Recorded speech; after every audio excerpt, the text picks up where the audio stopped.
Welcome to Money Management Channel. இந்த video record பண்றப்ப Friday afternoon Nifty வந்து 200 பாயிண்ட்ஸ்க்கு மேல நெகட்டிவ்ல தான் ட்ரேட் ஆயிட்டு இருந்துச்சு. எல்லாரும் எதிர்பார்த்த மாதிரி டொனால்ட் ட்ரம்ப் அவர்களோட டாரிஃப் அனௌன்ஸ்மெண்ட் வந்து கிடைச்சிருச்சு. ஸோ அதை பேஸ் பண்ணி மார்க்கெட் வந்து கொஞ்சம் கரெக்ஷன் ஆயிருக்கு. இந்த டாரிஃபை பொறுத்த வரைக்கும் இந்தியாவுக்கு ஒரு சில பாசிட்டிவான விஷயங்களும் இருக்கு, ஒரு சில நெகட்டிவான விஷயங்களும் இருக்கு.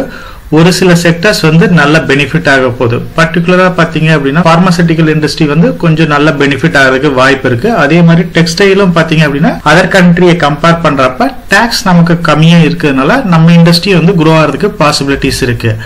ஆட்டோமொபைல், கோல்டு இதெல்லாம் வந்து கொஞ்சம் சஃபர் ஆகிறதுக்கு வாய்ப்பு இருக்கு.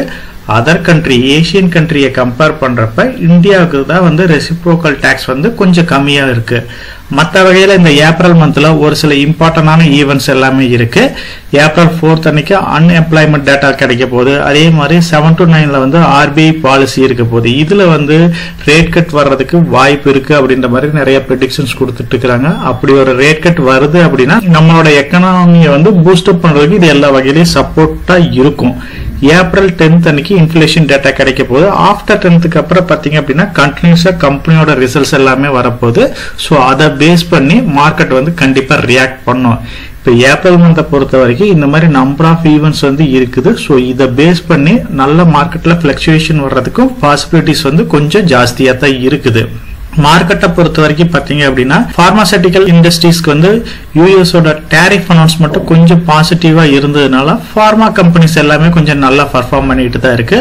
ஆல்ரெடி நம்மளோட ஹோல்டிங்ஸ்லயே பாத்தீங்க அப்படின்னா பார்மா கம்பெனிஸ் வந்து ஓரளவுக்கு ஸ்ட்ராங்கா தான் ஹோல்ட் பண்ணிருக்கிறோம். ஸோ அந்த வகையில இப்ப சைடஸ் லைஃப் ஆகட்டும், சிப்லா, டிவிஸ் லேபரட்டரி, டாக்டர் ரெட்டி, லூபின், சன்ஃபார்மா இது எல்லாமே நம்மளோட ஹோல்டிங்ஸ்ல இருக்குது. இந்த கம்பெனிஸும் வந்து இப்ப லாஸ்ட் 2 days இந்த அனௌன்ஸ்மெண்ட்டுக்கு அப்புறம் ஒரு நல்ல பர்ஃபார்மன்ஸ் காமிச்சுக்கிட்டு தான் இருக்கு.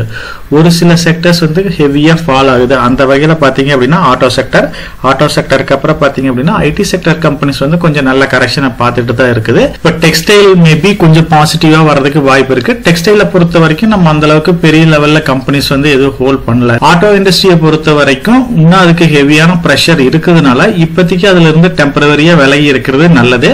ஸோ இந்த மார்க்கெட் ஃபால், இந்த Thursday, Friday market fall use பண்ணி ஒரு சில கம்பெனிஸ் வந்து நான் அக்வயர் பண்ணணும். அந்த வகையில வந்து பார்மா கம்பெனிஸ் வந்து இப்ப நல்ல ஒரு பாசிட்டிவான டர்ன் எடுத்துருச்சு. ஸோ கொஞ்சம் வந்து இது காஸ்ட்லியாவும் இப்ப மாறிக்கிட்டு இருக்கு. அந்த வகையில் இப்ப வீக்கான ஆகிட்டு இருக்கிற ஐடி செக்டர் கம்பெனிஸ்ல கொஞ்சம் ஃபோக்கஸ் பண்ணியிருந்தேன். ஐடியை பொறுத்த வரைக்கும் இது இமீடியட்டா ஒரு 6 monthலயோ 1 year ரிட்டர்னை கொடுக்கும் அப்படின்னு நான் சொல்ல வரல. இது வந்து ஒரு லாஸ்ட் 2 years கன்சிடர் பண்ண முடியாத ஒரு லெவல்ல தான் ட்ரேட் ஆயிட்டு இருந்துச்சு. இப்ப இந்த அனௌன்ஸ்மெண்ட் யூஎஸோட டாரிஃப் அனௌன்ஸ்மெண்ட்டுக்கு அப்புறம் பாத்தீங்க அப்படின்னா இந்த சர்வீஸ் செக்டர் கம்பெனிஸ் எல்லாம் அஃபெக்ட் ஆயிருக்கு. இதுக்கு டாரிஃபுக்கு பெரிய சம்பந்தம் கிடையாது. சர்வீஸ் செக்டருக்கு எந்த ஒரு பெரிய டாரிஃபும் கிடையாது.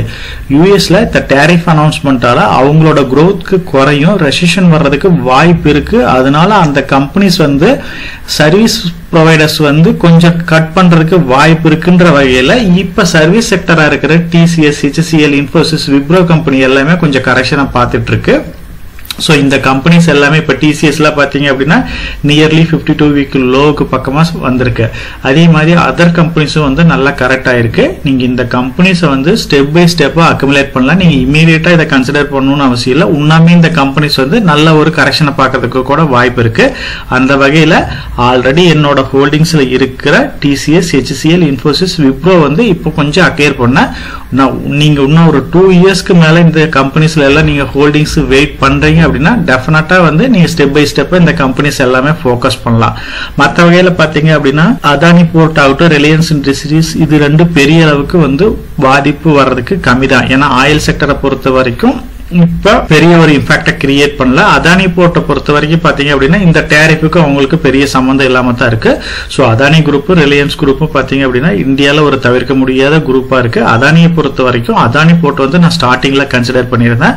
அதுக்கப்புறம் எதுவுமே கன்சிடர் பண்ணல. ஸோ இப்ப மார்க்கெட்ல எல்லா செக்டரும் நல்லா கரெக்ட் ஆயிட்டு இருக்கப்ப இது எல்லாமே கொஞ்சம் ஸ்டேபிளா இப்ப நின்றுட்டு இருக்கு. ஸோ இந்த கம்பெனிஸ்ல வந்து இப்போ ஒரு மினிமம் குவான்டிட்டி வந்து அக்வயர் பண்ண. ரிலையன்ஸை பொறுத்த வரைக்கும் இதோட லெவல் வந்து ஜாஸ்தியா டார்கெட் கொடுத்துக்கிட்டே இருக்காங்க. ஆனா எந்த ரிசர்ச் ஃபார்ம்ஸ் எல்லாம் டார்கெட் கொடுத்தாலும் இது வந்து இன்னும் மூவ்மெண்ட் இல்லாம தான் இருக்கு. மேபி இப்ப வரப்போற ரிசல்ட்ஸை பேஸ் பண்ணி இந்த ஸ்டாக் எல்லாம் வந்து மூவ் ஆகிறதுக்கு கொஞ்சம் பாசிபிலிட்டிஸ் இருக்கு. FMCG செக்டரை பொறுத்த வரைக்கும் லாஸ்ட் 2 டேஸ்க்கு முன்னாடியே டிஸ்கஸ் பண்ணியிருந்தோம். ஸோ இதோட growth ரேட் எல்லாமே இப்ப குறையதுனால இந்த செக்டர்ஸ் எல்லாம் பாதிப்புக்கு உள்ளாயி டாபர் இந்தியா கூட பாத்தீங்க அப்படின்னா ஒரு 7 to 8% பக்கமா கரெக்ஷன் ஆயிருச்சு. ஸோ FMCG செக்டரை பொறுத்த வரைக்கும் இதுவுமே வந்து இமீடியட்டா வந்து ஒரு பவுன்ஸ் பேக்கை கொடுக்க போறதில்லை. இப்ப RBIயோட ரேட் கட் இது எல்லாம் நடக்குது அப்படின்னா கஸ்டமரோட கன்சம்ஷன் வந்து ஜாஸ்தி ஆகுது அப்படின்னா இந்த கம்பெனிஸ் எல்லாம் இன்னொரு 6 மந்த்லயோ 1 இயரோ கொஞ்சம் பாசிட்டிவா டர்ன் ஓவர் ஆகும். அந்த வகையில இப்ப ITC டாபர் இந்தியாவே என்னோட ஹோல்டிங்ஸ்ல இருக்கு. அதை வந்து நான் இப்ப வந்து அக்வயர் பண்ணேன். மற்ற வகையில பாத்தீங்க அப்படின்னா கோல்டை பேஸ் பண்ணி ரன் ஆயிட்டு இருக்கிற முத்தூட் பைனான்ஸை பொறுத்த வரைக்கும் என்னோட ஹோல்டிங்ஸ்ல இது வரைக்கும் கிடையாது. மணப்புறமும் என்னோட ஹோல்டிங்ஸ்ல கிடையாது. இப்பதான் வந்து முத்தூட் பைனான்ஸ் வந்து நான் வந்து அக்குமுலேட் பண்ணியிருக்கேன். இப்போ ரொம்ப ஒரு ஹையர் வேல்யூஷன்ல தான் இருக்குது. ஸோ மேபி இப்ப இருக்கிற நடந்துட்டு இருக்கிற கரெக்ஷன்ல ஏதாச்சும் இந்த ஸ்டாக் ஆப்பர்ச்சுனிட்டி கிடைச்சிச்சு அப்படின்னா ஃபியூச்சர்ல வந்து அக்குமுலேட் பண்ணலான்ட்டு தான் இருக்கிறேன். இப்ப ஸ்டார்டிங் வந்து என்னோட ஹோல்டிங்ஸ்ல இப்போதைக்கு ஆட் பண்ணி வச்சிருக்கிறேன்.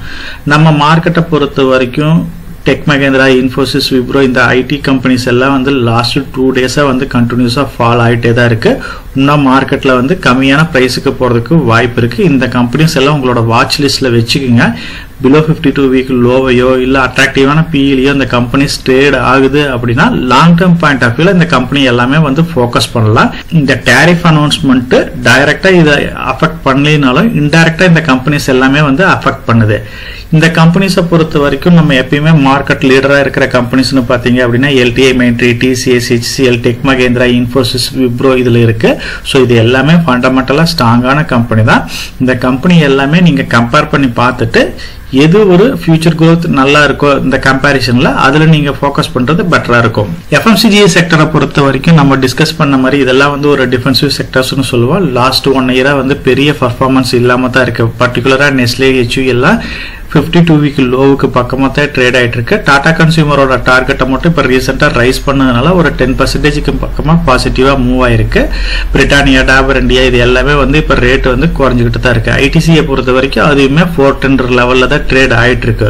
ஸோ இந்த கம்பெனிஸ் எல்லாமே வந்து ஒரு குறிப்பிட்ட டைம்ல நம்ம எக்கனாமி ரீபவுண்ட் ஆகிறப்ப இந்த செக்டர்ஸ் எல்லாமே வந்து நல்லா பர்ஃபார்ம் பண்றதுக்கு வாய்ப்பு இருக்கும். ஐடி செக்டர் ஆகட்டும், FMCG செக்டர் ஆகட்டும், இதெல்லாம் வந்து ஒரு 2 இயர்ஸ்க்கு மேல நீங்க ஹோல்டிங்ஸ் எடுக்கிற அப்படி இருந்துச்சு அப்படின்னா இந்த கம்பெனி எல்லாமே நீங்க ஸ்டார்ட் பண்ணலாம் அக்வயர் பண்றதுக்கு. ஆல்ரெடி இப்ப நான் ஹோல்டிங்ஸ்ல வச்சிருக்கிற கம்பெனிலேயே தான் நான் மறுபடியும் வந்து இந்த கரெக்டான பிரைஸ்ல கிடைச்சிட்டு இருக்கிற ஸ்டாக்கை வந்து ஆவரேஜ் பண்ணிட்டு இருக்கிறேன். எதுவுமே வந்து என்னோட ஹோல்டிங்ஸ்ல வந்து நியூ என்ட்ரி கிடையாது.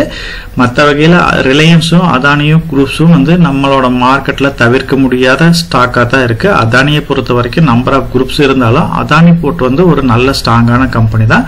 ஸ்டார்டிங்ல நான் இந்த கம்பெனி அக்வயர் பண்ணியிருந்தேன். அதுக்கப்புறம் பாத்தீங்க அப்படின்னா கண்டினியூ நிறைய ப்ராப்ளத்துல இந்த கம்பெனி வந்து ஃபேஸ் பண்ணுச்சு. அதுக்கப்புறம் 1500 லெவலுக்கு போன ஸ்டாக் கரெக்ட் ஆகி இப்ப 1100 சம்திங்ல ட்ரேட் ஆயிட்டு இருக்கு.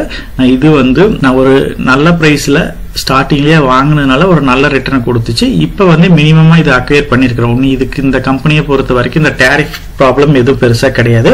நீ வேற வகையில அதானி குரூப்ஸ்க்கு பெரிய ப்ராப்ளம் வர்றதுக்கு வாய்ப்பு கம்மியா இருக்குது. கவர்மெண்ட்டும் ஓரளவுக்கு உங்களுக்கு ஃபேவரா இருக்கிறதுனால இந்த குரூப் வந்து நெக்ஸ்ட் லெவலுக்கு போறதுக்கு பாசிபிலிட்டிஸ் இருக்கு. அதானியை பொறுத்த வரைக்கும் டோட்டல் ரிஸ்கான ஸ்டாக்ஸ் தான். ஒரு சில குவாலிட்டியான கம்பெனி அதானி குரூப்ல இருக்கு. அதை நீங்க கரெக்டா ஐடென்டிஃபை பண்ணி இன்வெஸ்ட் பண்ணுங்க. அந்த வகையில நான் அதானி போட்ட மட்டும் நான் லைட்டா வந்து இன்வெஸ்ட் பண்ணி வச்சிருக்கிறேன். ரிலையன்ஸை பொறுத்த வரைக்கும் நம்ம ஸ்டார்டிங்ல இருந்தே தான் இன்வெஸ்ட் பண்ணிட்டு இருக்கிறோம். ரிலையன்ஸ்க்கு வந்து இந்த லாஸ்ட் 1 இயரா இவங்க ஆஃப்டர் போனஸ்க்கு அப்புறம் பாசிட்டிவாவே எதுவுமே இல்லை. 1500 ரூபா 600 ரூபாயில இருந்த கம்பெனி 1100 ரூபாய்ன்ற லெவலுக்கு வந்துருச்சு. ரிசர்ச் ஃபார்ம்ஸ் எல்லாம் கண்டினியூஸா டார்கெட் வந்து ரைஸ் பண்ணி கொடுத்தாலும் கம்பெனியோட மூவ்மெண்ட் வந்து பெரிய அளவுக்கு இல்லாமையே தான் இருக்குது. சோ இப்ப வரப்போற ரிசல்ட்ஸை பேஸ் பண்ணி ரிலையன்ஸ் ஸ்டாக் வந்து பர்ஃபார்ம் பண்றதுக்கு வாய்ப்பு இருக்கு. So long term point of வியூல இந்த 2 கம்பெனியும் வந்து நம்ம ஃபோக்கஸ் பண்ணலாம். மற்ற வகையில பாத்தீங்க அப்படின்னா நான் பேங்கிங் பொறுத்த வரைக்கும் கோல்டை பேஸ் பண்ணி ரன் ஆகிற முத்தூட் ஃபைனான்ஸும் மணப்புறமும் வந்து மார்க்கெட் லீடரா இருக்காங்க. இதுல ரெண்டுலயுமே என்னோட ஹோல்டிங்ஸ் கிடையாது. ஸோ கோல்டோட இம்பார்ட்டன்ஸ் நாளுக்கு நாள் ஜாஸ்தி ஆகுதுனால பேங்கிங்கை விட நான் பேங்கிங்கோட பர்ஃபார்மன்ஸ் நல்லா இருக்கும் அப்படின்னு நிறைய ப்ரெடிக்ஷன்ஸ் கொடுக்கறதுனால முத்தூட் ஃபைனான்ஸை மட்டும் இப்ப நான் அக்வயர் பண்ண ஸ்டார்ட் பண்ணிருக்கிறேன். மினிமம் குவான்டிட்டி வந்து இப்ப அக்வயர் பண்ணிருக்கேன். இப்ப வேல்யூஷன் கரெக்டா இருக்கா அப்படின்னு பாத்தீங்கன்னா கண்டிப்பா கிடையாது. இப்ப இந்த ஸ்டாக் வந்து ஓவர் வேல்யூஷன்ல தான் இருக்குது. மார்க்கெட் ஃபால் ஆகுது அப்படின்னா இந்த கம்பெனிக்கு ஆப்பர்ச்சுனிட்டி கிடைச்சிச்சு அப்படின்னா அதை யூஸ் பண்ணிக்கலான்னு தான் இருக்கிறேன். ஸோ மார்க்கெட்டை பொறுத்த வரைக்கும் எப்பயுமே நீங்க வந்து ஒரு சில ஃபேக்டர்ஸால அந்த செக்டர் வந்து ரீபவுண்ட் ஆகுது அப்படின்னா இமீடியட்டா நம்ம அதை ஃபோக்கஸ் பண்ணணும்னு இல்லை. அதுக்கு ஆல்டர்னேட்டிவா 1 or 2 இயர்ஸ் கழிச்சு நல்ல ஃபியூச்சர் growth இருக்கும் அப்படின்னு உங்களுக்கு கான்ஃபிடென்ட் இருந்துச்சு அப்படின்னா அது எல்லாமே இப்ப நல்லா கரெக்டா இருந்துச்சு அப்படின்னா அந்த மாதிரி ஸ்டாக்கை மட்டும் நீங்க ஃபோக்கஸ் பண்ணுங்க. அந்த வகையில தான் நான் ஐடி கம்பெனிஸை ஃபோக்கஸ் பண்ணியிருக்கிறேன்.